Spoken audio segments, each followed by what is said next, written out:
Hello guys, I welcome you all on The Catalyst and today we will discuss 14th August current affairs. तो चलिए शुरुआत करते हैं। सबसे पहले हम लोग आ जाते हैं बहुत ही इंपॉर्टेंट आर्टिकल्स पर। तो देखिए अभी हाल ही में चर्चा में था व्हिप। व्हिप का मतलब क्या होता है? एक्चुअल में व्हिप का मतलब होता है कोड़े मारना, या एक स्ट्रिक हो, एक डंडी हो, जिससे जिस प्रकार से हम लोग जानवरों को हाँकते हैं। मतलब मैं एक एग्जाम्पल बता रहा हूँ। तो उसी प्रकार से व्हिप क्या करता है, पार्टी पॉलिटिक्स का ध्यान रखता है और प्रत्येक पॉलिटिकल पार्टी में एक व्हिप होता है और वही व्हिप मेंटेन रखता है पार्टी लाइन को। पार्टी लाइन का मतलब ये है कि जो पार्टी जिस प्रकार से किस बिल पर कहाँ वोट करना है, आपको एब्सेंट रहना है या नहीं रहना है। तो जितने भी जो स्ट्रिक्ट लॉज हैं, पार्टी डेमोक्रेसी बनी रहे, क्योंकि जो पार्टी का जो आइडियोलॉजी है उसी हिसाब से काम हो, ताकि क्या हो, अदरवाइज क्या होगा, देखिए व्हिप नहीं होगा तो कोई भी व्यक्ति, मान लीजिए कोई एमपी है, उसे किसी ने बहुत बड़ा अमाउंट दे दिया और यदि किसी बिल को पास करवाना है तो वो आसानी से फॉलो हो जाएगा। तो ये जो प्रचलन है हमने यूनाइटेड किंगडम से लिया है, यूके से, ठीक है। So the party in the opposition has appointed 2 members as the party's whip in upper house। तो जो अपोजिशन पार्टी है उसने 2 मेंबर अपॉइंट किए हैं राज्यसभा में। तो ये अभी चर्चा में बना हुआ था और इसीलिए, और अपोजिशन पार्टी का मतलब क्या है, कांग्रेस की बात कर रहे हैं हम लोग। तो हु इज व्हिप? व्हिप कौन होता है? Whip is an official of the political party whose task is to ensure party discipline in a legislature। Party की जो नियमावली है उसको पारित करवाए, डिसिप्लिन को मेंटेन करे, नियम कायदों को मनवाए सभी पार्लियामेंट के मेंबर्स जो हैं उस पर्टिकुलर पार्टी के। This means ensure that member of the party vote according to the party platform. और जब वोटिंग का टाइम आए तो पार्टी लाइन के अनुसार जैसा उसे कहा गया वहां वोट दे, rather than according to their own individual ideology. ऐसा ना हो कि वो अपनी व्यक्तिगत आइडियोलॉजी, दोनों बातें हो सकती है, उसे खरीदा भी जा सकता है, या फिर हो सकता है एक व्यक्ति अपनी पार्टी लाइन जहां पर वो वोट देने को बोल रही है उससे वो एग्री ना हो। तो यहाँ पर बहुत सी चीजें हैं जिसे आपको पता होना चाहिए।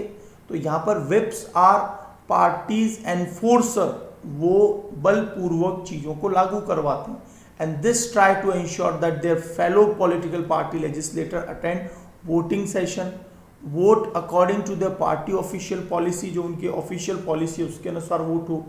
सो member who vote against party policy may lose the whip. तो वो मेंबर्स जो पार्टी पॉलिटिक्स के अनुसार ना चलेंगे वो व्हिप को जो है खत्म भी कर, मतलब तो उन्हें व्हिप जो है बर्खास्त भी कर सकता है, राइट। तो this is whole the process. What is whip? Whip क्या होता है?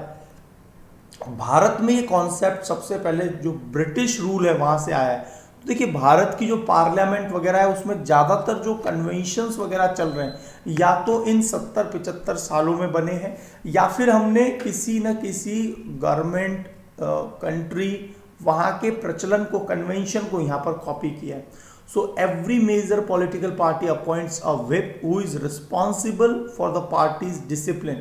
और यहाँ पर सभी मेजर पार्टी जो भी हैं सब अपना एक व्हिप रखती है, ताकि जो बिहेवियर है एमपीज एमएलएज का, राइट, राज्यसभा में भी और लोकसभा में भी, upper house and lower house both in centre and state, तो यहाँ पर on the floor of the house तो उसे मेंटेन किया जा सके।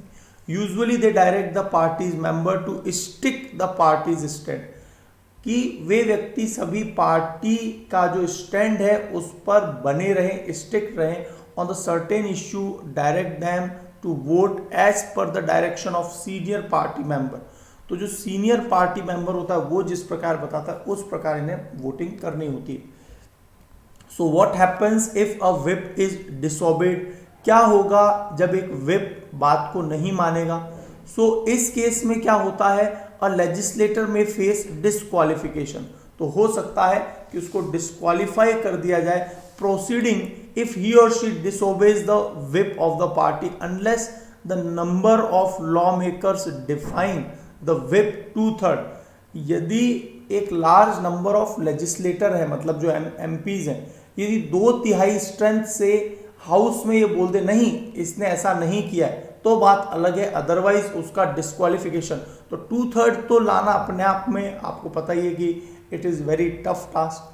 तो इसलिए क्या है, अपने आप में पार्टी लाइन के अनुसार ही उसे चलना होगा, otherwise he may face the disqualification. और डिस्क्वालिफिकेशन को अल्टीमेटली कौन डिसाइड करता है, स्पीकर या फिर chairman, chairman of Rajya Sabha, that is vice president and speaker. तो यहाँ पर जो है आपको कुछ पॉइंट्स ये भी ध्यान रखने हैं कि कभी भी कोई व्यक्ति इसीलिए पार्टी लाइन से बाहर नहीं जाता है। और अभी रिसेंटली चर्चा में ये आया था कि जो अपोजिशन पार्टी है उससे क्रॉस जाकर एक व्यक्ति ने क्या करा, एक एमपी ने वो वोटिंग कर दी not according to the party line. और अब क्या हो रहा है, स्पीकर उसे एक्सेप्ट ही नहीं कर रहा। समझ में आ रही है बात क्यों? क्योंकि जो करंट लोकसभा है वहां पर बीजेपी के जो है स्पीकर बैठे हैं एंड दैट इज कौन है, वो ओम बिरला।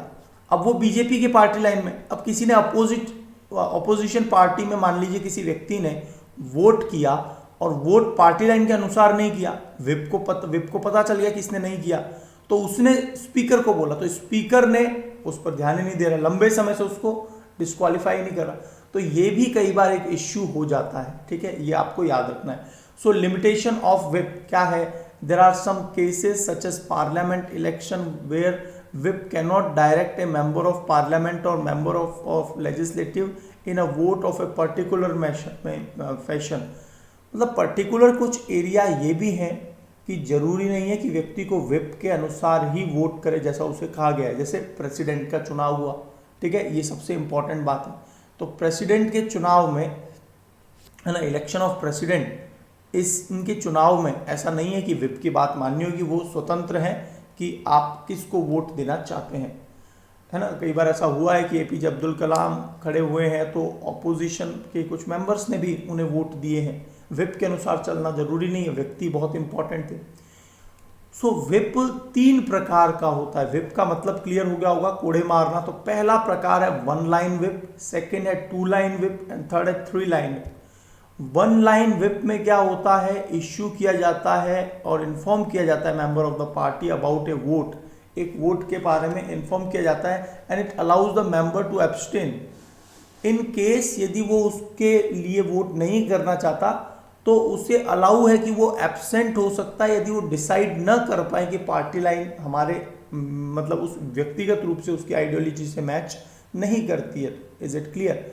तो यहाँ पर एक उसको ऑप्शन दिया गया है, ठीक है।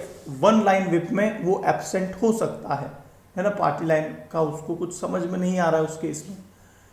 2 लाइन विप में क्या होता है, is issued to direct the member to be present in the house at the time of voting. उसमें ये कहा जाता है कहीं पर भी आपको प्रेजेंट होना ही होना है। कई बार क्या होता है एब्सेंट रहते हैं MPs MLAs. 3 line whip issued to member directing them to vote as per party line. Party line के अनुसार ही वोट करना है पर्टिकुलर किसी बिल में, कॉन्स्टिट्यूशनल अमेंडमेंट में, है ना। जब कई बार ऑपोजिशन नहीं चाहती कि भाई ये बिल पारित हो तो फिर क्या करता है, विप 3 लाइन विप पारित करवाता है। This is the whole process. Is it clear? अब ये बहुत ही सिंपल क्वेश्चन है, 2007 में आया था। आपको जरूर मुझे इसका आंसर बताना। It is a very simple question. क्या पूछा है जो एंटी डिफेक्शन है, एंटी डिफेक्शन आपको याद आ रहा है, 52nd अमेंडमेंट में एंटी डिफेक्शन लाया गया था 52वें संविधान संशोधन में, दल बदल का कानून। क्योंकि आपने सुना होगा आयाराम गयाराम के व्यक्ति जो थे, आयाराम गयाराम नाम के जो व्यक्ति, वो कभी इस पार्टी में जा रहे हैं कभी उस पार्टी में जा रहे हैं, तो इन सबको रोकने के लिए और एक प्रॉपर तरीके से हमारी डेमोक्रेसी मेंटेन रहे, इसलिए क्या होता है एंटी डिफेक्शन लॉ लाया गया। तो बताइए किस शेड्यूल में एंटी डिफेक्शन लॉ मेंशन किया गया है या उसे बनाया गया, बताइए। संशोधन के बाद लाया गया था। आपको पता होगा भारतीय संविधान में 8 ही शेड्यूल थे, टोटल 8 शेड्यूल थे, but currently we have 12 schedule. आप मुझे ये भी बता दीजिए कि ये शेड्यूल का कॉन्सेप्ट क्या है, व्हाट इज शेड्यूल, ये शेड्यूल क्या होते हैं, आर्टिकल होते हैं, शेड्यूल्स होते हैं, तो व्हाट आर शेड्यूल बेसिकली, मतलब इनको अलग क्यों किया गया है, जो 12 शेड्यूल है ये अलग से क्या है, can you tell me this question, यदि आपने पढ़ा है तो। फाइनली हम लोग आ रहे हैं एक बहुत ही इंपॉर्टेंट टॉपिक पे, ये साइंस एंड टेक्नोलॉजी से रिलेटेड है, सॉफ्ट रोबोटिक एक्चुएटर्स। अभी हाल ही में इंडियन साइंटिस्ट ने क्या किया, कार्बन नैनो पार्टिकल का यूज करके, पर्टिकुलरली जो प्याज होती है अनियन, उसके जो पील्स हैं छिलके, उससे क्या किया, वेस्ट से क्या निकाला, कार्बन नैनो ट्यूब बनाए, और पोरस हैं, मतलब छिद्रित, ऐसा नहीं है कि बिल्कुल कार्बन नैनो ट्यूब प्रॉपर, ठीक है, पोरस है ये।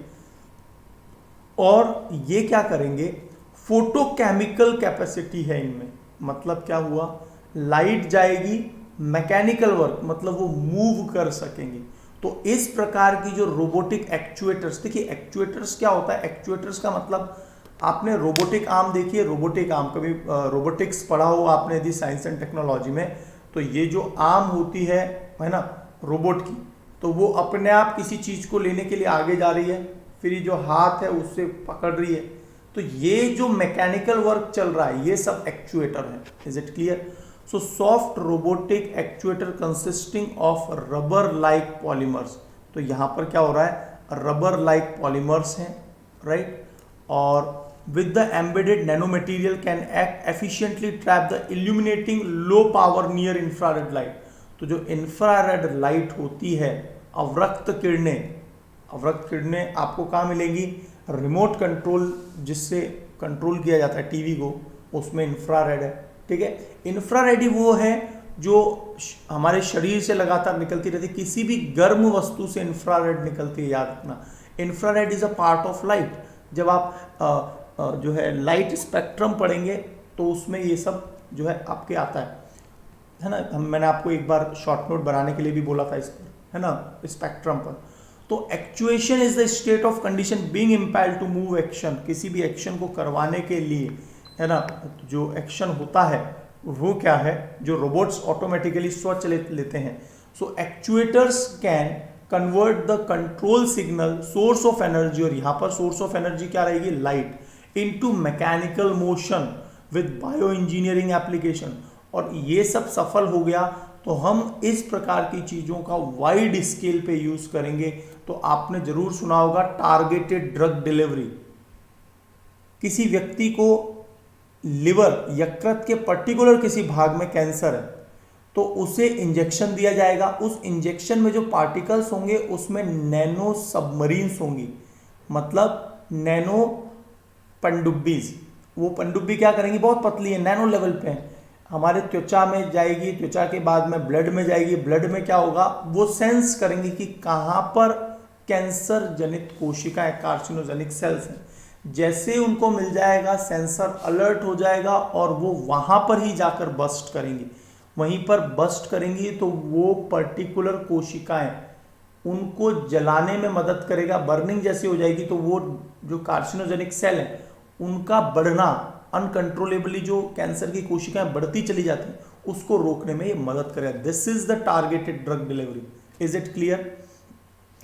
वेरिएबल जो चीजें हैं, मैंने कुछ वेरिएबल मान लीजिए चीज बोली और मैंने दिमाग पे क्या होता है, बहुत सारे है ना चिप्स लगे होते हैं, और वो हमारे जो अल्फा बीटा गामा जो वेव्स हैं दिमाग से लगातार बहुत ही माइन्यूट लेवल पे अल्फा बीटा गामा उसको सेंस करता है। तो जैसे मेरे दिमाग ने बोला तो वो अपने आप रोबोटिक आर्म जो है वो किसी चीज को पकड़कर उठाकर लाएगी। तो ये सब वेरिएबल टेक्नोलॉजीज है।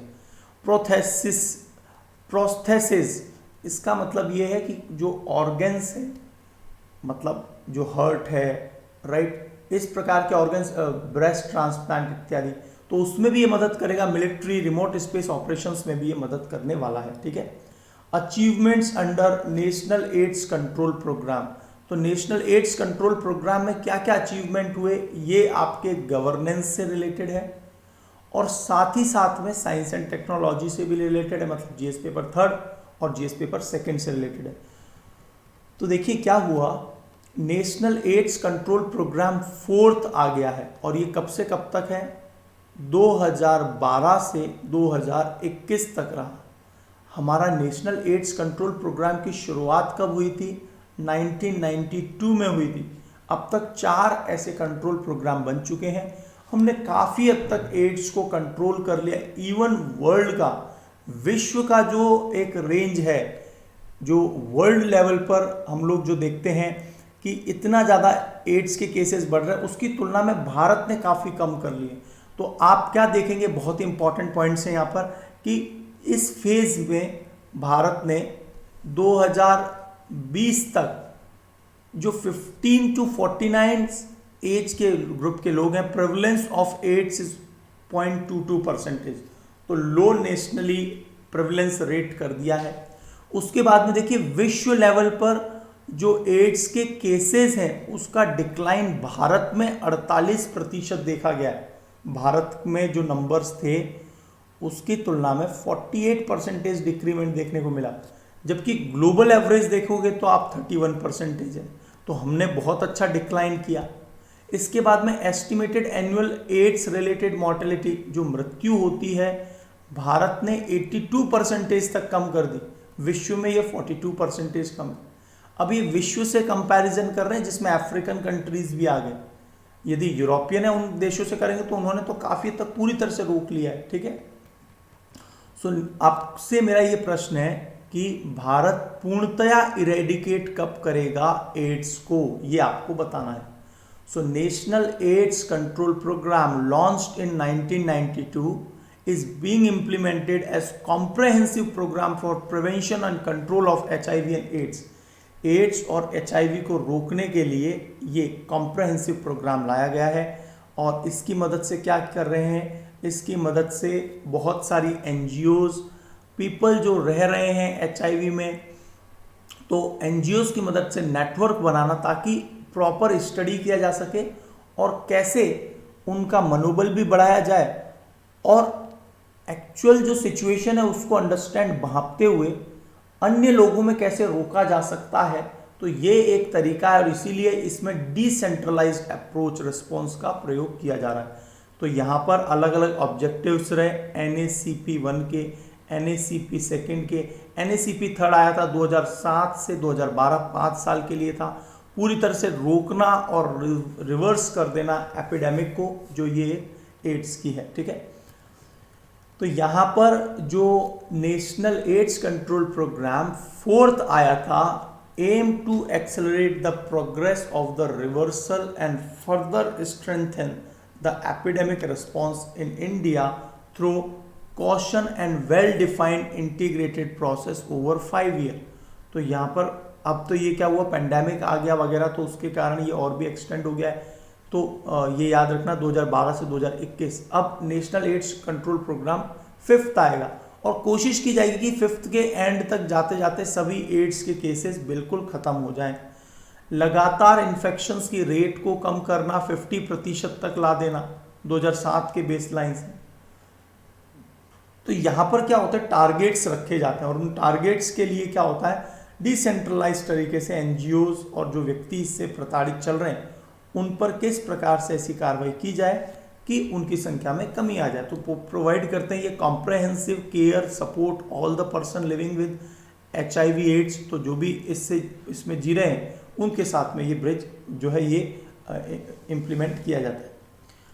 अब देखिए है क्या कि कुछ ऐसे तबके हैं जो हाई रिस्क ग्रुप वाले होते हैं एड्स में, है ना। एड्स क्या है, एक्वायर्ड इम्यूनो डेफिशिएंसी सिंड्रोम, एक प्रकार का वायरस है, रेट्रो वायरस है जिसमें केवल RNA होता है और RNA से वो हमारे DNA में इम्पैक्ट करता है और अल्टीमेटली एड्स जो है वो हमारे इम्यून सिस्टम को बिल्कुल ख़त्म कर देता है और इसीलिए इसको सिंड्रोम कहा जाता है, क्योंकि एक बार जब ये एक्टिव होने लगता है शरीर में तो बहुत से अन्य बीमारियां होने लगती हैं, क्योंकि हमारा इम्यून सिस्टम को ये पूरी तरह से तबाह कर देता है। ठीक है, ये पॉइंट आपको जरूर याद रखना है। अब बात आ रही है कि वल्नरेबल कुछ पॉपुलेशन है, जैसे कि आप जो ये देखते हैं वल्नरेबल और हाई रिस्क ग्रुप कौन से हैं, जो एक तो पॉवर्टी, बिलो पॉवर्टी लाइन से, और साथ ही साथ में जो प्रोस्टिट्यूशन वाला जो काम चल रहा है, राइट, और जो मेल टू मेल और ये जो सेक्सुअल एक्सचेंज होता है जिसे हम लोग कहते हैं गे सेक्स, तो वो जो सारी चीज़ें उसके कारण ये ज़्यादा देखने को मिला है। तो अभी क्या किया है, बहुत इम्पॉर्टेंट, एक तो इसके अलावा देखिए, एक तो सेक्सुअली ट्रांसमिटेड डिजीज़ है, इसके अलावा क्या होता है कि कुछ लोग हेरोइन का प्रयोग करते हैं सिरिंज की मदद से। तो वो सिरिंज क्या होता है, एक ही सिरिंज सबके शरीर में, बॉडी में यूज़ करते रहते हैं। अब हॉस्पिटल्स में तो बिल्कुल नई सिरिंज यूज़ होती है, तो वो सिरिंज क्या करती है, एड्स को ट्रांसफ़र करने का काम कर देती है। तो यहाँ पर कोशिश की जा रही है कि ओपियोइड सब्सटीट्यूशन थेरेपी, ओपियोइड का मतलब जो ओपियम होते हैं, हेरोइन है, उनको सब्सटीट्यूट करके लोग यदि ले भी तो मैथाडोन उसी प्रकार का से काम करता है जैसे ओपियम वगैरह काम करता है, और मैथाडोन इत्यादि को ओरली भी लिया जा सकता है, इंजेक्शन की आवश्यकता नहीं होती है। तो ये कुछ तरीके हैं जिसमें सिरिंज एक्सचेंज को रोका जाए, राइट। तो ये कुछ पॉइंट है। और आईडीयूज क्या है, आईडीयूज का मतलब इंजेक्टिव ड्रग्स यूजर्स, इनको कम किया जाए। तो आपको ये बात क्लियर हो गई होगी।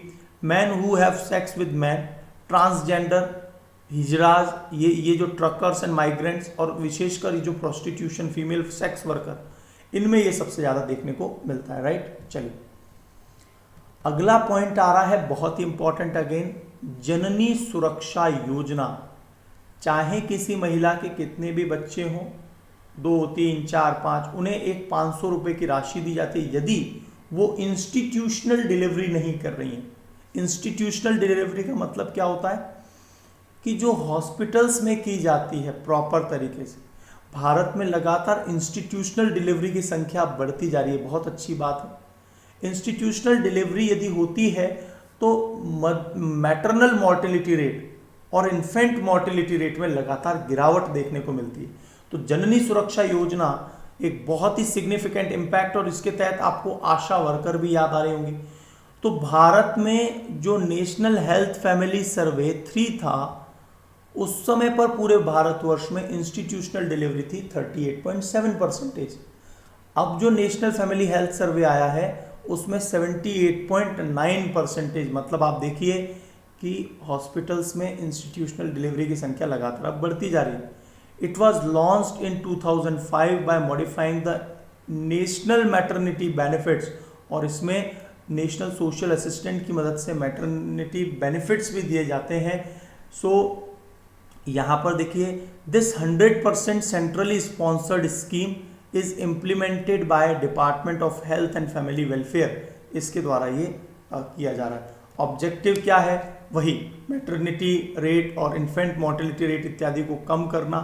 टारगेट ग्रुप्स क्या है, जो पुअर प्रेग्नेंट वुमेन है उनको स्पेशल डिस्पेंशन मदद करना कि इंस्टीट्यूशनल डिलीवरी जो है ना वो ज़्यादा हो सके, जहाँ पर कम इंस्टीट्यूशनल डिलीवरी। और इस प्रकार के जो लो इंस्टीट्यूशनल डिलीवरी वाले जो स्टेट्स हैं, these are Uttar Pradesh, Uttarakhand, Bihar, Jharkhand, Madhya Pradesh, Chhattisgarh, Assam, Rajasthan and Odisha. जैसे पंजाब है, साउदर्न स्टेट्स हैं, वहाँ पर तो इंस्टीट्यूशनल डिलीवरीज ही होती है ज़्यादातर, ठीक है। तो यहाँ पर लो परफॉर्मिंग स्टेट्स में आते हैं ये इंस्टीट्यूशनल डिलीवरी के मामले में। The scheme provides performance based incentives to women. यहाँ पर यदि महिलाओं को कैश बेनिफिट भी दिया जाता है। आपने देखा होगा आजकल आशा वर्कर्स जो होती हैं हॉस्पिटल से, जो 12th पास होती हैं और बहुत मदद भी कर रही हैं। देखिए किस प्रकार से फीमेल कैंडिडेट हैं, वो घर घर जाकर, यदि गर्मी का सीज़न चल रहा है तो ORH का घोल प्रोवाइड कराते हैं। किसी व्यक्ति को कोई बीमारी, यदि कोविड पेंडेमिक में बहुत ज़्यादा मदद की है, घर घर जो है उन्होंने किट्स को डिस्ट्रीब्यूट किया। और यदि कोई छोटा बच्चा है घर में तो वैक्सीन कब लगनी है, उसका टाइम अलॉटमेंट, वो सब आशा वर्कर जो है मेंटेन रखती हैं। तो इस प्रकार से क्या है, बेनिफिट ट्रांसफ़र भी कर रहे हैं। आशा की फुल फॉर्म याद रखना, एक शॉर्ट नोट जरूर लिख दीजिए, एक्रेडिटेड सोशल हेल्थ एक्टिविस्ट आशा वर्कर। बेनिफिट्स क्या होगा, इंस्टीट्यूशनल डिलीवरी से जो है बहुत ही इंपॉर्टेंट बेनिफिट है कि number of maternal mortality rate, infant mortality rate कम होगी। कैश असिस्टेंस भी प्रोवाइड किया जाता है, उन्हें बूस्टअप किया जाए, BPL SC ST महिलाओं को, ठीक है। होम डिलीवरी में यदि कोई महिला फिर भी घर पर ही प्रेग्नेंट मतलब घर पर ही डिलीवरी कर रही है तो उन्हें 500 रुपये की एक सहायता राशि मुहैया करवाई जाएगी। सो एलिजिबल मदर गेट जननी सुरक्षा योजना benefit regardless any as of, कोई भी एज हो उस महिला की, कितने भी बच्चे हों, क्योंकि देखिए यदि डेथ ही हो जाती है बच्चे की तो ये अपने आप में बहुत नेगेटिव साइन है ना। भारत के हेल्थ इंडिकेटर जो है बहुत ही डाउनग्रेडेड हो जाते हैं। अगला प्रश्न आ रहा है दोस्तों, ई प्रिजन प्रोजेक्ट बहुत ही इंपॉर्टेंट प्रोजेक्ट है और इसको ई प्रिजन, पुलिस डिपार्टमेंट है ना, इन सबको कनेक्ट किया गया है।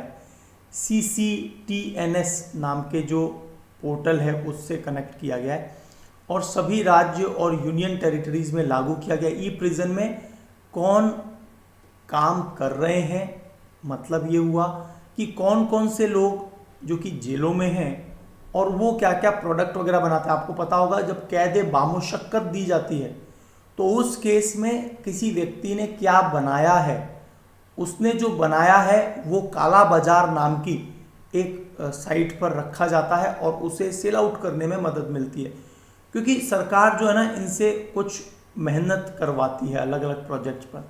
तो ई प्रिजन प्रोजेक्ट क्या करते हैं, पूरी तरह से कंप्यूटराइज्ड और functioning of the prison in the country computerised है, होम मिनिस्ट्री के अंडर में ये आते हैं। E prison data has been integrated with police and court system, ताकि कोर्ट भी ये नज़र रख सके कि अभी तक किसी फला व्यक्ति को छोड़ा क्यों नहीं गया है। यदि प्रिवेंटिव डिटेंशन किया गया है तो 3 महीने हो गए तो अभी तक क्यों रखा गया है। तो इन तीनों नेटवर्क पुलिस, कोर्ट और प्रिजन, इन तीनों को जोड़ दिया गया under the inter operable criminal justice system. 3 component are here. E prison management information system है एक तो यहाँ पर, जो day to day regular activities क्या हो रही है उनको मेंटेन करता है। नेशनल प्रिजन इंफॉर्मेशन पोर्टल, ये पूरा स्टैटिस्टिक्स रखता है। Central portal maintain by state and it can access through national informatica network. ये भारत की बहुत इंपॉर्टेंट एजेंसी है जो जितनी प्रकार की वेबसाइट या सॉफ्टवेयर बनाए जाते हैं गवर्नमेंट के, वो NIC के द्वारा बनाए जाते हैं। तो इन नेटवर्क से क्या है, ये एक्सेस किया जा सकेगा। लॉ एनफोर्समेंट एजेंसीज एक जो है अपनी ईगल आई रख सकेंगी कि क्यों इतने लंबे समय तक कोई कैदी या किस प्रकार का क्या एक्टिविटी चल रही है। और एक है काला बाजार पोर्टल, जिसमें जो भी मैन्युफैक्चर किया गया है प्रिजन्स में इन कैदियों के द्वारा, वो कंट्री के इनमेट्स वगैरह को बताया जाएगा और ताकि क्या हो, सेल आउट किया जा सके। तो इससे क्या होगा, inter operable criminal justice system तैयार हो जाएगा। CCTNS ये crime and criminal tracking network and system, ये याद रखना आप। प्रोजेक्ट ऑफ MHA, ये मिनिस्ट्री ऑफ होम अफेयर का प्रोजेक्ट है। ICJS enables the nation wide search on police prison code database across the state and UTs. तो ये सब इंफॉर्मेशन शेयर होगी, police, forensic, prosecution, court, prison, ये सब आपस में कनेक्ट हो जाएंगे। तो ये पूरा है ई प्रिजन पोर्टल, जिसमें 3 इंपॉर्टेंट पॉइंट। तो ई प्रिजन की जब बात कर रहे हैं तो ये गवर्नेंस के सेक्शन में आएगा, राइट। अब बात कर रहे हैं, हम लोग लगातार प्रयास कर रहे हैं, भारत के अपने नेशनल डिटरमाइंड कॉन्ट्रीब्यूशंस हैं, भारत के अपने एजेंडाज हैं। हम लोग कोशिश कर रहे हैं कि थर्मल पावर प्लांट में जो ये, no doubt thermal power plant के बिना तो काम अभी चलेगा भी नहीं। न्यूक्लियर टेक्नोलॉजी भारत में कोई फ्लरिश बहुत तेज़ी से होती हुई दिखाई नहीं दे रही। हाँ, रिन्यूएबल एनर्जी बहुत तेज़ी से फ्लरिश होती दिखाई दे रही है, लेकिन 50 to 67% हम लोग थर्मल पावर प्लांट से इलेक्ट्रिसिटी जनरेट कर रहे हैं। और भारत के टोटल पोल्यूशन का 40% जो है इन थर्मल प्लांट से आ रहा है। चाइना इसमें बहुत आगे, चाइना तो बहुत बुरी तरह से पोल्यूशन कर रहा है। तो यहाँ पर जब हम लोग ये सारी चीज़ें देख रहे हैं तो इसमें हमें कुछ ऐसी टेक्नोलॉजीज़ लगानी होंगी। तो अब सरकार जो है टेक्नोलॉजीज़ पर काम करना चाह रही है कि जो कार्बन डाइऑक्साइड या NO2 या फिर SO2 जो गैसेस निकलती हैं, सबसे खतरनाक गैस है SO2, एसिड रेन भी इसके कारण होता है, अम्लीय वर्षा। SO2 के कारण ग्रीन हाउस गैस इफेक्ट भी होता है, ओजोन डिप्लीशन में भी मदद कर रही है। तो इसलिए बहुत खतरनाक गैस है और श्वसन जब लेते हैं इसमें तो ये बहुत ही हार्मफुल है हमारे लंग्स के लिए। तो ये जो पार्टिकुलेट मैटर्स और ऐश, फ्लाई ऐश निकलती है, उसे कैसे रोका जाए, इसके लिए अलग अलग टेक्नोलॉजीज 7-8 प्रकार की वो बनाई जा रही है। Middling and rejecting the utilised in fluidised bed combustion. तो ये क्या हो रहा है, आजकल इस टेक्नोलॉजी का प्रयोग किया जा रहा है। फ्लूइडाइज्ड, फ्लूइड का मतलब लिक्विड कर देना, बेड कंबंशन जो हार्मफुल गैसेस निकल रहे उसको रोकना। ऐश पॉन्ड बनाए जाए जिससे क्या हो, जो वेस्ट है वो वहां पर मतलब एयर में न जाए। फ्लाई ऐश जब एयर में जाता है तो वो पार्टिकुलेट मैटर्स क्या होते हैं, जिनकी साइज 10 से 10⁻⁻⁶ इस लेवल के होते हैं। सेग्रीगेट किया जाए ऐश को, जो खतरनाक है। इलेक्ट्रोस्टैटिक प्रेसिपिटेटर, आपने देखा होगा एनोड और कैथोड होते हैं, और यहाँ पर जो गैस निकलती है उसे आयोनाइज्ड किया जाता है और कैथोड एनोड पर वो आकर्षित होती है ताकि जो पॉल्यूटेंट है वो उस प्लेट पर चिपक जाए, वायुमंडल में जगह। तो ये है सारे टेक्नोलॉजिकल वे। कोयले के ट्रांसपोर्टेशन भी बहुत खतरनाक है और इसीलिए आजकल रिकमेंड कर दिया गया है कि जो रेलगाड़ी रेलवे में कोयले को ट्रांसपोर्ट करती हैं उन पर पूरा कवर हो। ट्रक्स यदि लेकर जा रहे हैं कोयले को तो उस पर पूरा कवरेज हो, with advancement in the pollution control technology, और लगातार पॉल्यूशन कंट्रोल टेक्नोलॉजी में भी इम्प्रोवाइज किया जा रहा है। तो ये जो फ्लूइडाइज्ड बेड कंबंशन टेक्नोलॉजी है, ये क्या करती है, कंबंशन टेक्नोलॉजी है use to burn solid fuel type of coal waste, woody biomass. तो उनको क्या करती है, कंबशन करती है, उन्हें जलाने का काम करती है हाई एफिशिएंसी के साथ, without necessity for expensive fuel preparation. और इसमें बहुत ज़्यादा फ्यूल प्रिपरेशन या उसको कन्वर्ट करने की आवश्यकता नहीं होती है, जो प्रेजेंट में मौजूद है उसी पर ये काम करने में सक्षम है। तो जो fuel particulates are suspended in the hot and bubbling fluid bed of ash and other particulate matters, उनको सैंड और लाइमस्टोन उनको कंट्रोल करने में, और साथ ही साथ सल्फर डाइऑक्साइड या सल्फर ऑक्साइड्स जो हैं, नाइट्रोजन ऑक्साइड्स, इनके एमिशन को रोकने में ये मदद करती है। ठीक है, तो other options, other various technologies भी आपको याद रखनी है जो पोल्यूशन को रोक रही हैं। These are flue gas desulphurisation system. Sulphur को रोकना, हम लोग उस कोयले को, हाई एफिशिएंट कोयले को प्रयोग करते हैं जिसमें सल्फर के कंटेंट कम हो। Spray dryer absorber, SDA, spray dryer absorber एक और टेक्नोलॉजी है। सर्कुलेटिंग ड्राई स्क्रबर, जो स्क्रबिंग करता हुआ वेस्ट को अलग कर देगा। लाइमस्टोन बेस्ड वेट FGD है ना। उसके बाद में बात आती है सेलेक्टिव नॉन राइट। इसके बाद बात आती है selective non catalytic reduction, electrostatic precipitator and bag house dust collector. तो ये कुछ पॉइंट्स हैं जो आपको याद रखने हैं, राइट। चलिए अब फाइनली देखिए क्या देखने को मिल रहा है अभी इन दिनों में, कि जो effect of oceans warming on fishes, मछलियों पर क्या इंपैक्ट हो रहा है, एनवायरमेंट इकोलॉजी के लिए बहुत इंपॉर्टेंट है। IPCC की रिपोर्ट में ये बोला गया कि जो 21वीं सेंचुरी ही नहीं, आने वाली 200 और सेंचुरी मतलब 2300 तक ये इंपैक्ट कंटिन्यू रहेगा। सीवियर क्लाइमेट चेंज वगैरह हम लोग फेस करेंगे, और इसीलिए बहुत एक्टिविटी के साथ IPCC की जो ये असेसमेंट रिपोर्ट 6 आई है, ये बहुत इंपॉर्टेंट है। ग्लासगो में भी ये पूरी चर्चा में बनी रहेगी, देखना आप। तो warming can help to create both anoxic का मतलब water that had no dissolved oxygen. अब आपने बायोलॉजिकल ऑक्सीजन डिजॉल्व के बारे में, BOD के बारे में सुना होगा, है ना। और इसके अलावा COD के बारे में भी सुना होगा आपने। तो लगातार ऑक्सीजन यदि समुद्रों से कम हो जाएंगे तो मछलियां मरने लग जाएंगी। हाइपोक्सिया, लो ऑक्सीजन कॉन्सेंट्रेशन, तो मछलियां भी मरेंगी, एक्वेटिक जो एनवायरनमेंट है, इकोलॉजी, वो भी तबाह होना शुरू हो जाएगा। तो this oxygen deficient area are expected to persist for thousands of year, क्योंकि जो इतनी तेज, इतना ज़्यादा टेम्परेचर बढ़ता जाएगा, उसको पूरा सक करने का काम किसका होता है।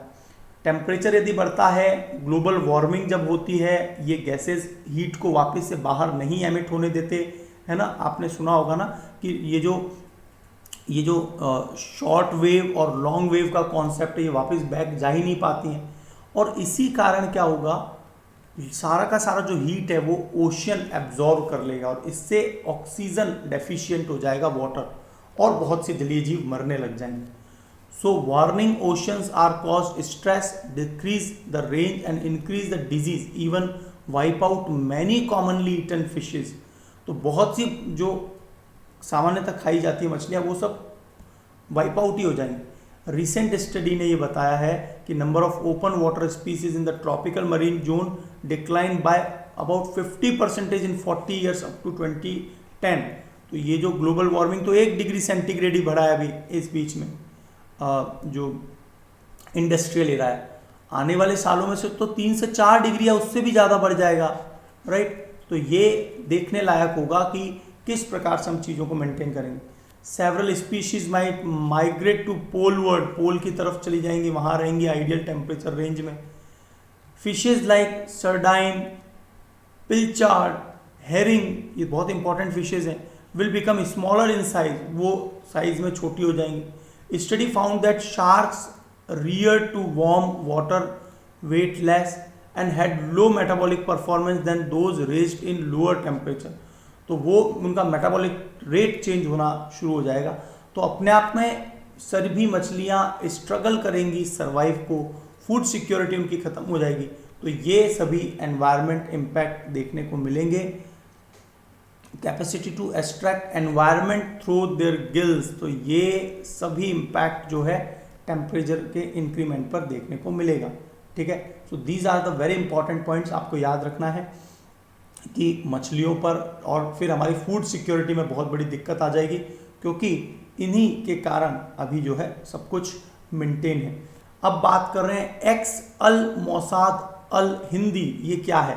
ये एक एक्सरसाइज है, नेवल एक्सरसाइज, जो इंडिया और सऊदी अरेबिया के बीच में फर्स्ट एडिशन है। ये बाइलेटरल नेवल एक्सरसाइज, याद रखना पहली बार है, इसलिए पूछा जा सकता है ex Al Mohed Al Hindi.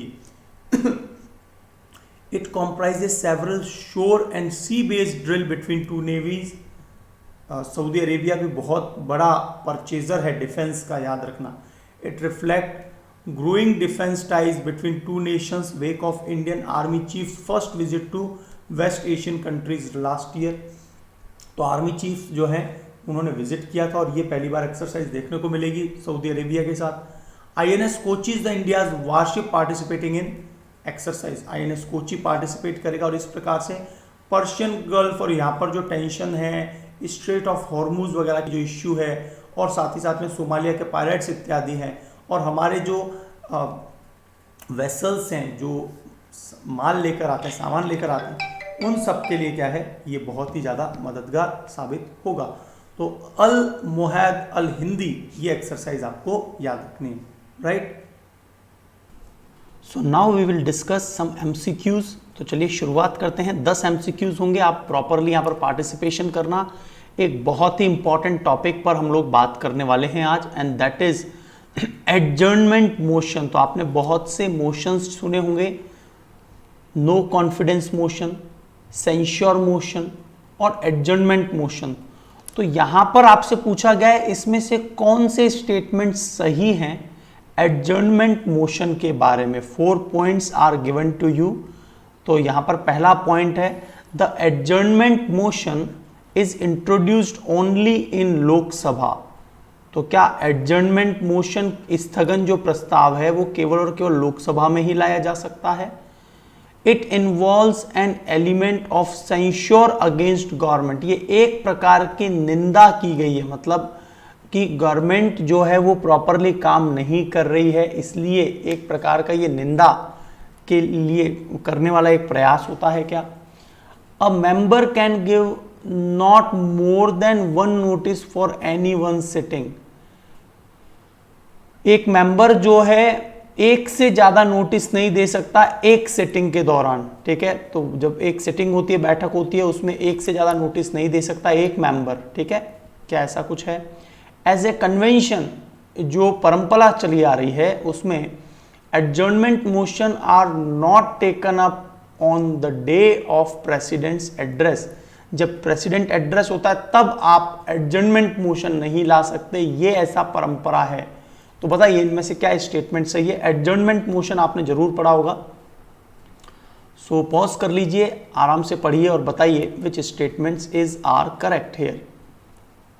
So let me give you the answer. All the 4 statement regarding adjournment motion are absolutely correct. बिल्कुल सही है। लोकसभा में इंट्रोड्यूस हो सकता है, राज्यसभा में नहीं लाया जा सकता, क्योंकि गवर्नमेंट की निंदा करने वाली बात है तो ये लोकसभा में लाया जाता है, ठीक है, जो लोअर हाउस है। It involve censure against government, बिल्कुल सही बात है, ये भी है एक तरीका। एक समय में एक व्यक्ति एक बैठक में एक ही बार नोटिस दे सकता है एडजर्नमेंट मोशन का, और उसके लिए 50 मेंबर्स के सिग्नेचर चाहिए, तभी जो चेयरमैन, तभी जो है स्पीकर और डेप्यूटी स्पीकर जो भी होंगे उस समय पर वो अलाउ करेंगे इसे। As a convention adjournment motion are not taken up on the day of president address के समय इसको नहीं टेकअप किया जाता। तो ये सभी पॉइंट्स बिल्कुल सही हैं। सेंश्योर का एक तरीका होता है और ये सभी पॉइंट्स ऑलरेडी ठीक है। If a notice is signed more than 1 member it deems to have been given by first signatory only. तो यदि मान लीजिए पहला व्यक्ति, उसने फिर 50 लोगों ने बोल दिया कि हाँ भाई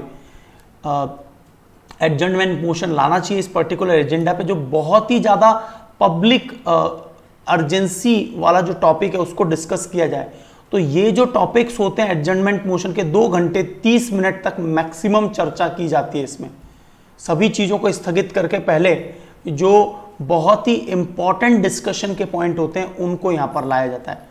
तो एडजर्नमेंट मोशन लोकसभा में आता है, एलिमेंट ऑफ सेंश्योर है, एक्स्ट्रा ऑर्डिनरी डिवाइस है, 50 मेंबर्स की जरूरत होती है, last for not less than 2 hour 30 minute से ज्यादा लंबा डिस्कशन इस पे नहीं होता है, ठीक है। However right to move motion for an adjournment of the business of house is subject to the following restriction. कुछ रेस्ट्रिक्शन है कि कब रेस किया जाएगा एडजर्नमेंट, जब definite factual and urgent public importance वाला कोई टॉपिक हो जो सरकार चर्चा नहीं करना चाह रही हो, प्रेजेंट गवर्नमेंट जो है वो चर्चा नहीं करना चाह रही हो, तो फिर क्या होता है, इस प्रकार के एडजर्नमेंट मोशन को लाया जाता है टू सेंश्योर एज वेल, मतलब निंदा करने के लिए भी। Not cover more than 1 matter, एक समय में एक ही मैटर कवर होता है, बहुत इंपॉर्टेंट पॉइंट है, ये भी आपको प्रीलिम्स में पूछे जा सकते हैं। Be restrictive to the specific matter recent occurrence, और रिसेंट जो अकरेंस हुई है उसी को यहाँ पर चर्चा की जाती है, बहुत पुराने केसेस नहीं उठाए जाते कि कोई ऐसा मैटर हो। क्वेश्चन ऑफ प्रिविलेज, और यहाँ पर not raise question of privilege वाले क्वेश्चंस नहीं पूछे जाते हैं। Not revive discussion on matter of that discussion on the same session, इस प्रकार का जो टॉपिक डिस्कस हुआ है एक एडजर्नमेंट मोशन में, सेम सेशन में फिर से इसे यूज नहीं किया जाता। Not deal with any matter that is under adjudication of court, ऐसा कोई मैटर है जो कोर्ट के एडजुडिकेशन में उसके दायरे में, उसको यहाँ पर नहीं लिया जाता है ना, मतलब सब जुडाइस नहीं होना चाहिए, मतलब कोर्ट के दायरे वाली बात नहीं होनी चाहिए। Not raise any question that can be raise distinct motion, तो ये सभी पॉइंट्स है जो आपको याद रखने हैं। यहाँ पर 3 इंपॉर्टेंट मोशंस के बारे में बात की गई है। एडजर्नमेंट मोशन बिल्कुल आपको क्लियर हो गया होगा, 50 मेंबर का है ना, और discuss to definite matter urgent public importance का, और यहाँ पर जो रेगुलर बिजनेस होता है वो पूरी तरह से रुक जाता है और पहले डिस्कस किया जाता है एडजर्नमेंट मोशन के बारे में।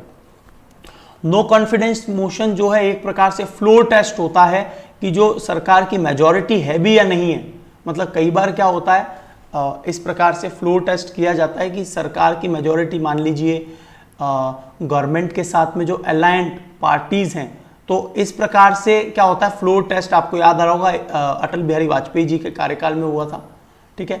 तो no reason need to be given initiate this motion, कोई कारण देने की आवश्यकता नहीं है, बस सिग्नेचर की आवश्यकता है, 50 मेंबर्स दे दें तो ये शुरू हो जाता है नो कॉन्फिडेंस मोशन।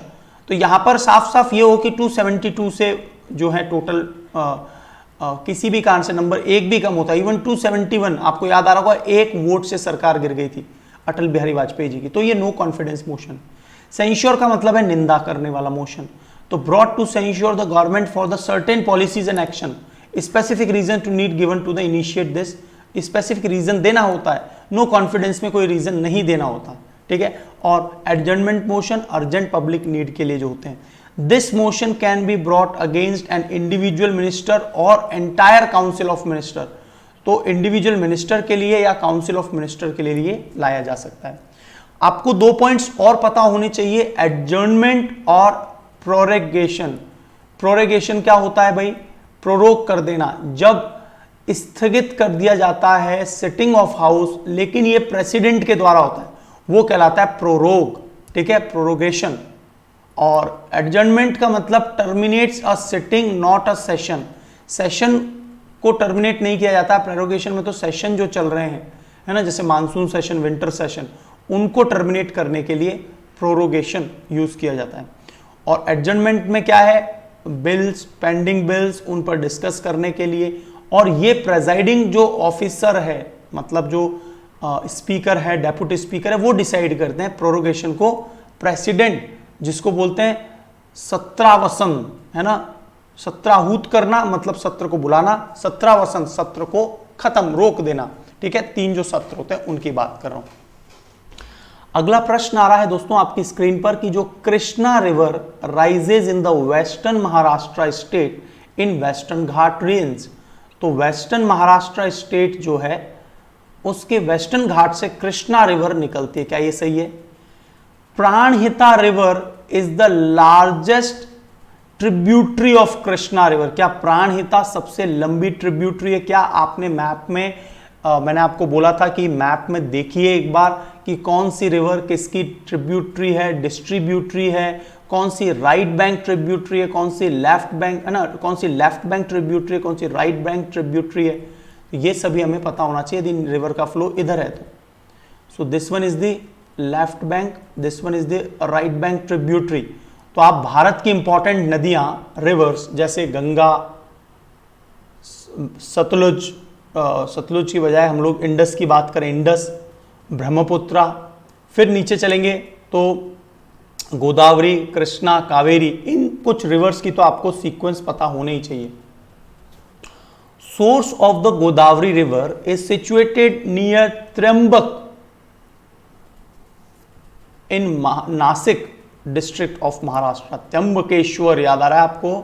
क्या होता है यहां पर, है ना, बहुत ही इंपॉर्टेंट। बताइए कौन सा मेला लगता है? बताइए, 3-4 बार होता है, 4 साल में एक बार होता है जो मेला। बताइए कौन से स्टेटमेंट सही है यहां पर? बताइए।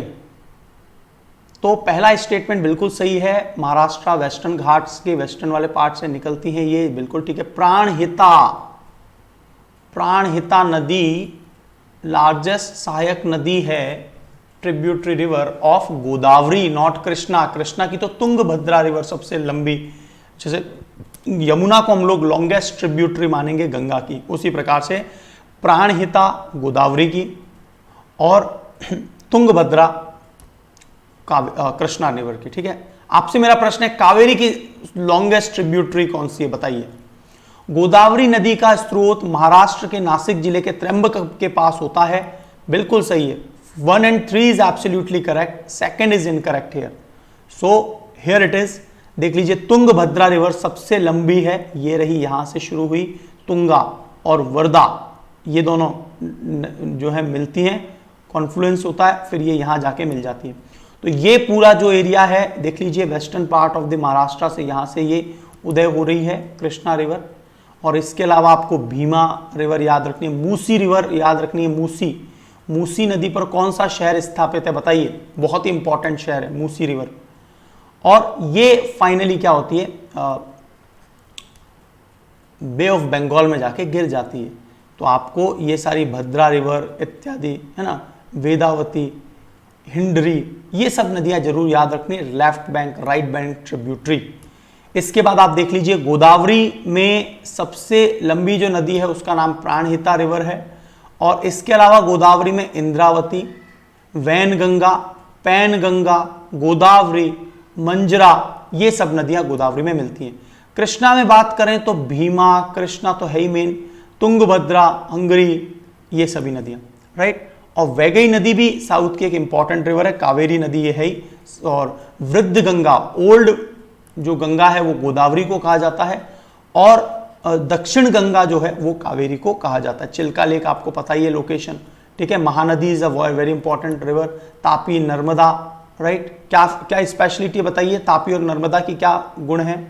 ब्राह्मणी रिवर आपको याद आ रहा होगा, ऋषिकुलिया तट वगैरह जहां पर ऑलिव रिडले टर्टल, ठीक है, माउथ ऑफ गंगा। तो ये सारे पॉइंट्स आपको क्लियर होने चाहिए। So river Godavari elevation 1067 metre से ये निकलती है वेस्टर्न घाट में, त्र्यंबक हिल्स से, नासिक डिस्ट्रिक्ट, राइट। और प्राणहिता रिवर लार्जेस्ट ट्रिब्यूटरी है गोदावरी की।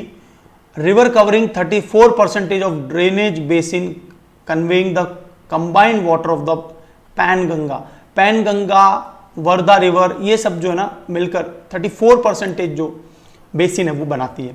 कृष्णा रिवर महाबलेश्वर से निकलती है वेस्टर्न पार्ट से, ठीक है, वेस्टर्न घाट से 1300 मीटर की ऊंचाई पर, स्टेट ऑफ महाराष्ट्र से, ठीक है। तो ये बहुत ही इंपॉर्टेंट पॉइंट्स है सभी। अगला पॉइंट आ रहा है कि कंसीडर द फॉलोइंग, और दो बोर्ड दिए गए हैं, एक एक्ट दिया, एक बोर्ड दिया, the river board act and the inter state water dispute act. यहां पर पूछा गया है which of the above laws has been enacted by the parliament, act of parliament के तहत बने, बताइए कौन कौन से एक्ट जो हैं वो एक्ट ऑफ पार्लियामेंट के तहत बने हुए हैं। बहुत ही इंपॉर्टेंट है, एक्ट ऑफ पार्लियामेंट के तहत कौन सा होता है। आपको ये भी पता होना चाहिए कि कॉन्स्टिट्यूशनल संवैधानिक दर्जा किसके दिया गया है, स्टैच्यूएट दर्जा किसको दिया गया है, सांविधिक दर्जा। तो यहां पर आपसे जो प्रश्न है कि पार्लियामेंट के द्वारा, दोनों ही एक्ट ऑफ पार्लियामेंट के तहत, रिवर बोर्ड एक्ट और इंटर स्टेट वाटर डिस्प्यूट, दोनों ही एक्ट ऑफ पार्लियामेंट के द्वारा बनाए गए हैं। रिवर बोर्ड क्या करता है, provides establishment of the river board by central government and regulation and development of inter state river and river valleys. तो यहां पर इनको रेगुलेट, नियमन करने का काम है। 1956 में आया था, बहुत ही इंपॉर्टेंट है ये। River board established on request of state government concern to advise them, state government उनको एडवाइस दे सकते हैं कि किस प्रकार से चीजों को इंप्लीमेंट किया जाए, रेगुलेट किया जाए, तो ये सजेशन दिया जा सकता है। Inter state water dispute act, ये तो आपको पता ही है, बहुत लंबे समय से 1956 वाटर डिस्प्यूट बहुत से राज्यों में है, कावेरी को लेकर, कृष्णा को लेकर भी है, ठीक है। सेटअप एडहॉक गोदावरी के लिए भी है, महानदी पर भी है ना। तो क्योंकि पानी जो है ना एक क्यूसेक में अलॉट किया जाता है, लेकिन कई राज्य क्या करते हैं, वहां पर डैम बनवा देते हैं। So adjudication of dispute between two or more state in relation to the water of inter state river or river valleys, the decision of tribunal जो फाइनल होता है, जो बता दिया वो बता दिया, बाइंडिंग है दोनों पार्टीज मतलब राज्यों के ऊपर। Neither supreme court nor other court have the jurisdiction in respect of any water dispute, उनके लिए अलग से सेपरेट इंटर स्टेट बोर्ड्स जो हैं, inter state dispute, water dispute boards बनाए जाते हैं।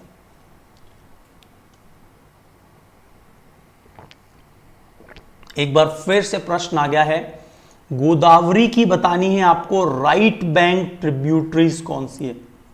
राइट बैंक गोदावरी के लिए ये इस तरह से, जो लेफ्ट बैंक पूछा जाता तो ये जो मिल रही थी वो, ठीक है।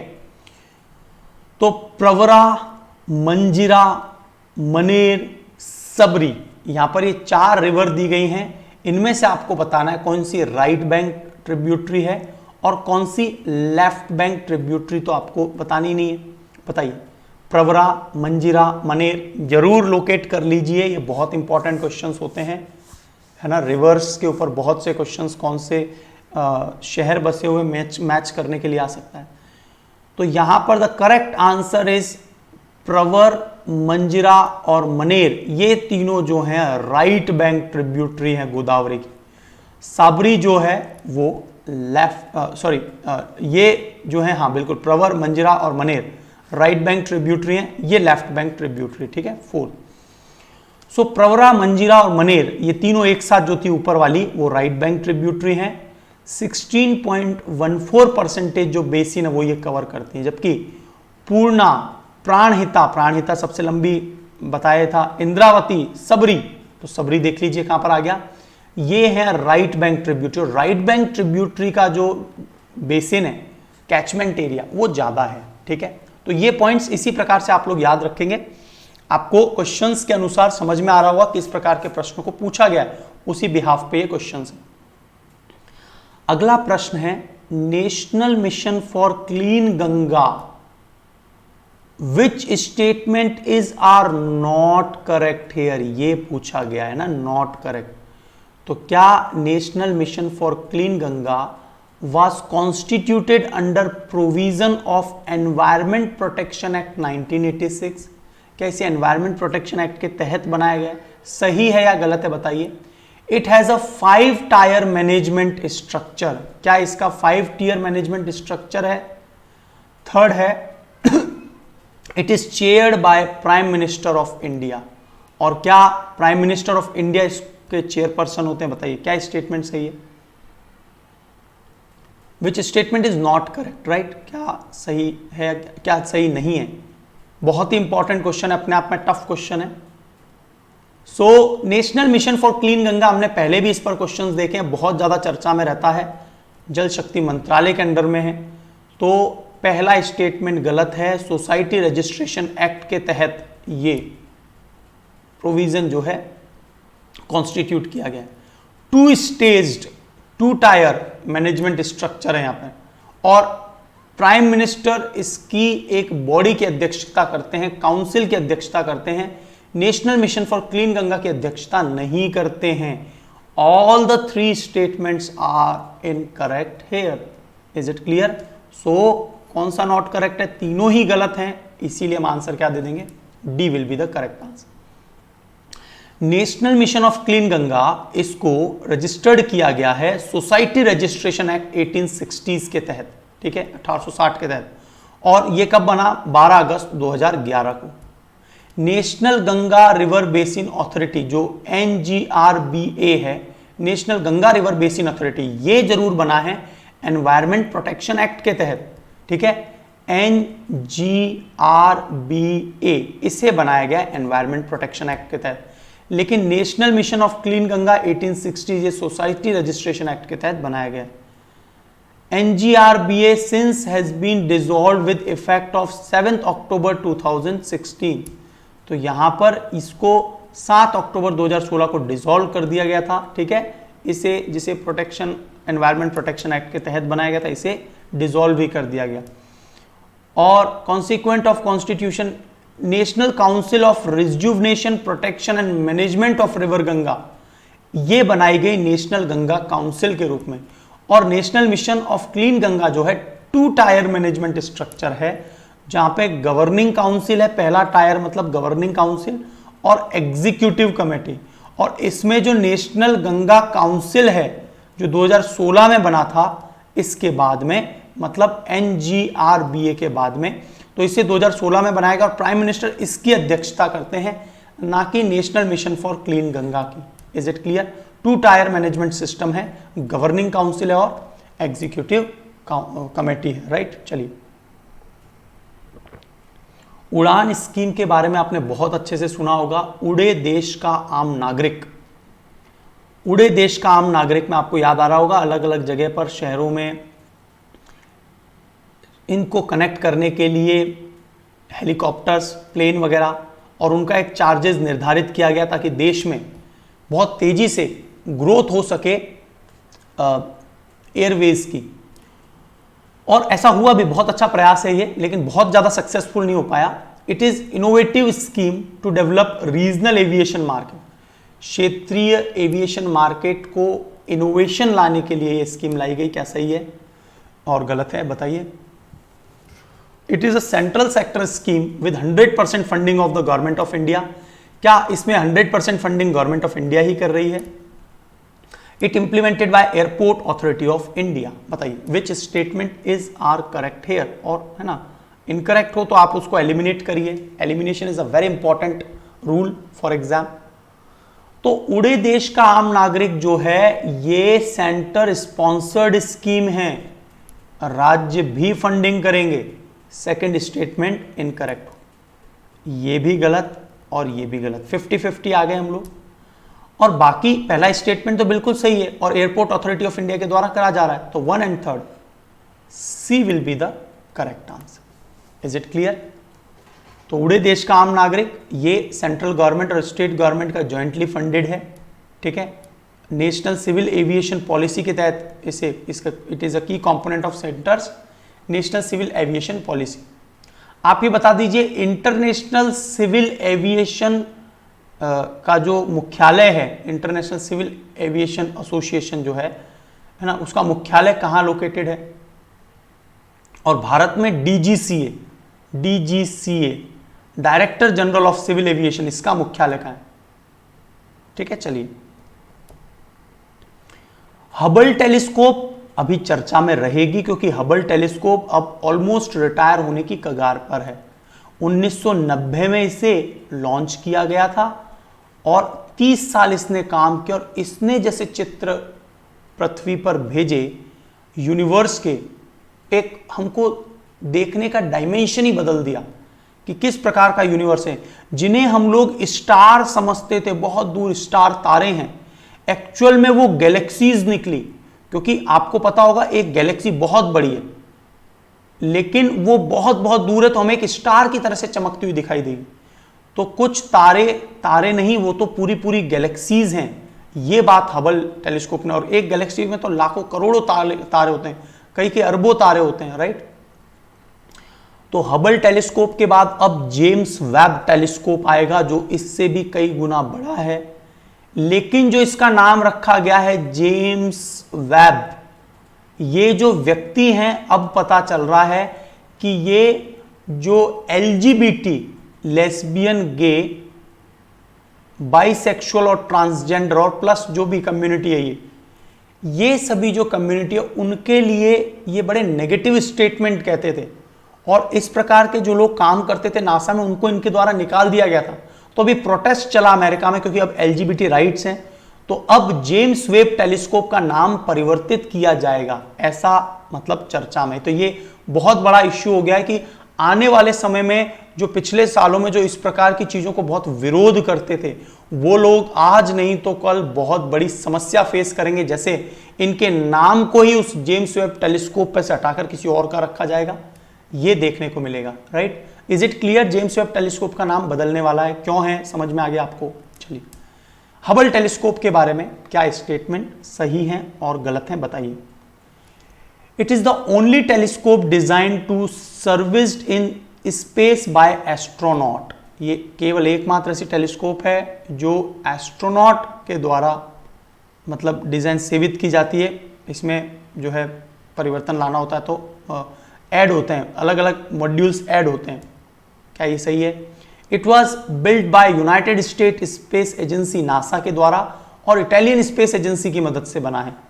और क्या ये 45 मिनट में ही पृथ्वी का पूरा चक्कर एक बार लगा लेता है टेलीस्कोप?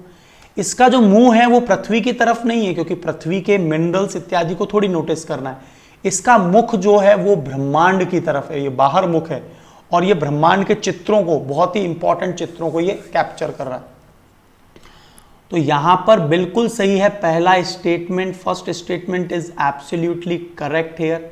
लेकिन यहां पर यूनाइटेड स्टेट्स की नासा और यूरोपियन स्पेस एजेंसी के कंट्रीब्यूशन से बनी है, तो ये गलत हो गया। इटालियन स्पेस एजेंसी नहीं, यूरोपियन स्पेस एजेंसी।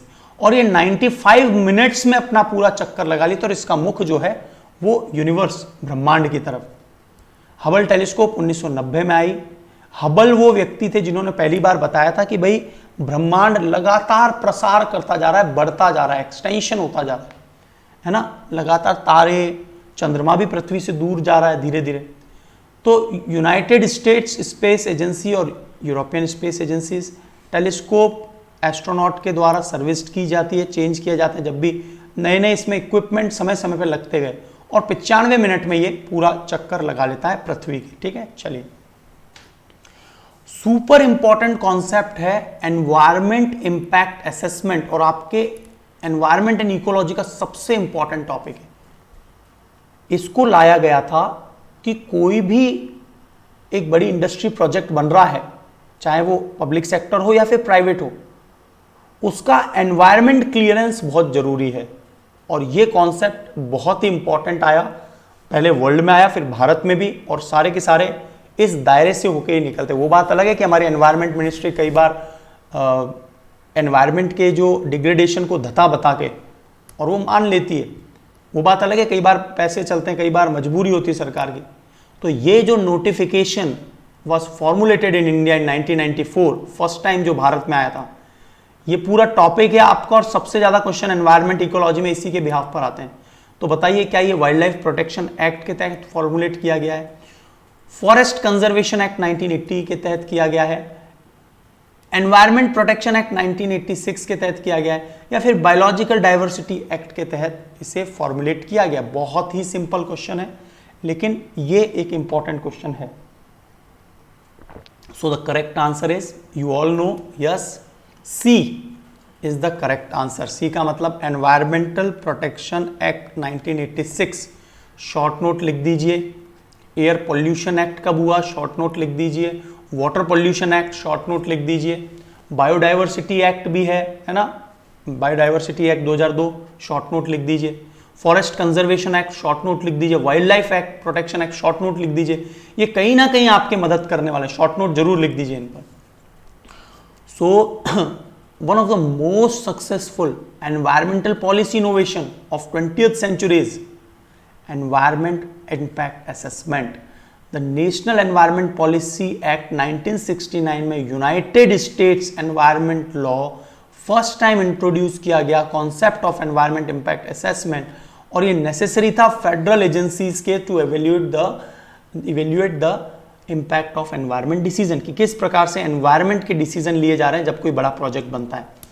और इसको 1994 में भारत में फॉर्मुलेट किया गया एनवायरमेंट प्रोटेक्शन एक्ट 1986 के तहत। It made environment clearance mandatory for expansion modernisation new project. Since then EIA been amended several times. The most important amendment happened in 2006। तब से लेके अब तक समय समय पर बहुत सारे अमेंडमेंट किए गए। 2006 का अमेंडमेंट सबसे इंपॉर्टेंट अमेंडमेंट था, सबसे बड़ा अमेंडमेंट था। और कई बार क्या हुआ कि जब जब केंद्र सरकार ने, चाहे वो फिर यूपीए गवर्नमेंट हो या एनडीए गवर्नमेंट हो, जब जब केंद्र सरकार ने ये देखा कि उन्होंने कोई बहुत ही बड़े एनवायरमेंटल एक्टिविस्ट को एनवायरमेंट मिनिस्टर डिक्लेयर किया है, तो वो एक एनवायरमेंटल एक्टिविज्म दिखाता है और कई प्रकार के प्रोजेक्ट्स को रोक देता है। इस प्रकार के जब भी मिनिस्टर आए और सरकार ने देखा कि प्रोजेक्ट तेजी से काम नहीं कर रहे हैं, गति नहीं मिल रही है, तो वो तुरंत उस मंत्री को हटा दिया करते थे। ऐसा कई बार केसेस देखने को मिला है। लेकिन जब भी कोई मंत्री रखा जाएगा, कम से कम उसकी समझ एनवायरमेंट के प्रति हो। एनवायरमेंट के प्रति समझ उसी की होगी जो एनवायरमेंट इंटेलिजेंस रखता है, और वो डेफिनेटली जो है एक एक्टिविज्म तो दिखाएगा। और इसीलिए सरकार हमेशा उनको हटा देती है, क्योंकि उनके डेवलपमेंट प्रोजेक्ट्स रुक जाते हैं। तो ये कुछ पॉइंट्स हैं जो आपको आप पढ़ते रहा करो इनको।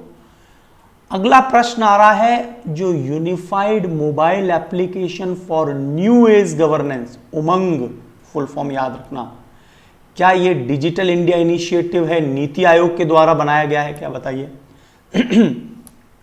Its aim at all citizen of India offers services including payment transfer. तो पेमेंट ट्रांसफर की सर्विसेज भी इसमें मदद देगी। सॉरी, माफी चाहता हूं माफी चाहता हूं, सॉरी। ठीक है, तो आपको ये बताना है कि कौन सा स्टेटमेंट यहां पर जो है करेक्ट है। आपको यहां पर करेक्ट ऑप्शन का चुनाव करना है। तो बताइए which statement is correct here.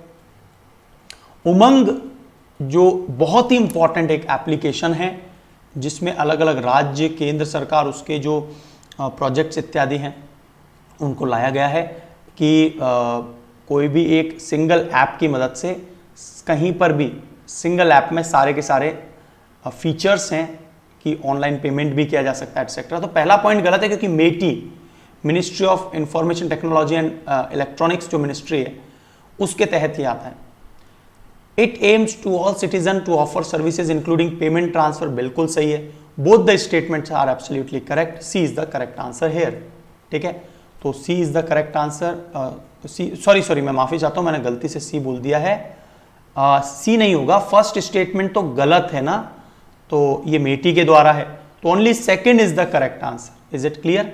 कोई डाउट नहीं है इसमें, आगे चलें। सो फुल फॉर्म याद रखना, unified mobile application for new age governance, ministry of electronics and information technology. इसका जो नेशनल ई गवर्नेंस डिवीजन है इसके द्वारा ये डेवलप किया गया। सभी सिटीजन्स आसानी से पेमेंट वगैरह, रजिस्ट्रेशन सब कुछ कर सकेंगे, इंफॉर्मेशन सर्च कर सकेंगे कोई भी स्कीम्स वगैरह से रिलेटेड, ठीक है। डिजिटल इंडिया इनिशिएटिव का ये मतलब कंपोनेंट है। और जनरल पब्लिक ऑनलाइन क्लॉक के साथ में गवर्नमेंट सर्विसेज जो होती हैं उनको एक्सेस कर सकेंगी। तो ये है वो उमंग ऐप। देखिए AICT जो all India council of technical education, CBSE है ना, क्रॉप इंश्योरेंस, तो ये सभी जो स्कीम, PMKVY, ठीक है, कौशल विकास योजना जो है, तो टोटल 162 सर्विसेज हैं, अब लगातार बढ़ रही हैं। उमंग ऐप डाउनलोड करके हम लोग गवर्नमेंट की सर्विसेज को यूज कर सकते हैं। 33 डिपार्टमेंट्स, 4 स्टेट्स और 13 भाषाओं में है ये Umang app. Various utility bills, electric bills, mobile gas इत्यादि को आप जैसे जिस प्रकार से इलेक्ट्रिसिटी, इवन मोबाइल बिल भी देख लीजिए, तो जिस प्रकार से जो पेटीएम वगैरह काम करते हैं उसी प्रकार का ये ऐप है। और यहाँ पर ये फीचर्स भी हैं गवर्नमेंट की, ठीक है। Will soon support feature phone without internet connectivity through USSD। आने वाले समय में बिना इंटरनेट फैसिलिटी के USSD, तो फुल फॉर्म बता दीजिए क्या है USSD की। उमंग ऐप आई थिंक आपको एकदम क्लियर है। So we came to the last question of the this session. तो आपको जरूर बहुत अच्छे लगे होंगे, सभी क्वेश्चंस बहुत ही इंटरेक्टिव क्वेश्चंस हैं। आपको बताना है, consider the following statement about school innovation ambassador training programme. School innovation ambassador training programme SIATP के बारे में क्या स्टेटमेंट सही है? इट इज बीइंग करेक्ट पूछा गया। It is being developed by technology department board. क्या टेक्नोलॉजी डिपार्टमेंट बोर्ड के द्वारा ये तैयार किया गया है? और इसका एम ये है क्या कि environment and scientific temperament, innovation and creativity लाई जाए भारतीय स्टूडेंट्स में। बताइए क्या उद्देश्य है इसका? ये बहुत इंपॉर्टेंट क्वेश्चन है और ये चर्चा में भी चल रहा है SIATP। तो जरूर आपको याद रखना, इस प्रकार की स्कीम्स जो छोटी छोटी आती हैं सभी के आपको शॉर्ट नोट्स के रूप में पता होने चाहिए। अपने आप में एक टॉपिक कवर हो रहा है यहाँ पर। तो social school innovation ambassador training programme जो है ये इनोवेशन सेल, इसके द्वारा टेक्नोलॉजिकल डेवलपमेंट बोर्ड से कोई मतलब नहीं है, innovation cell of ministry of education, इसके द्वारा डिजाइन किया गया, इसकी इनोवेशन सेल के द्वारा। राइट, पहला पॉइंट इनकरेक्ट है। इसका एम है बिल्कुल साइंटिफिक टेम्परामेंट, इनोवेशन, क्रिएटिविटी लाना स्टूडेंट्स में नहीं, टीचर्स में। टीचर्स यदि अच्छे होंगे तो भावी भविष्य बहुत अच्छा होगा। सो दोनों ही स्टेटमेंट इनकरेक्ट हैं। So the correct answer will be D, neither 1 nor 2।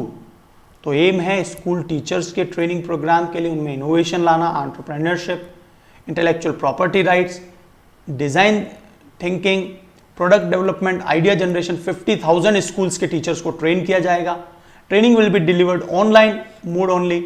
Innovation cell of the ministry of education and AICT for the school teachers.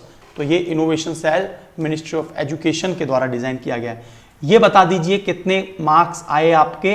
Pause कर लिया कीजिए जब भी क्वेश्चन दिखे आपको, फिर अपना आंसर दीजिए। How many marks you got correct? Right. So आज के लिए इतना ही है। Thank you so much. Will meet in the next lecture. और आज जो है सैटरडे का एक important topic that is editorial भी मैं आपको कवर करने वाला हूं। Thank you so much.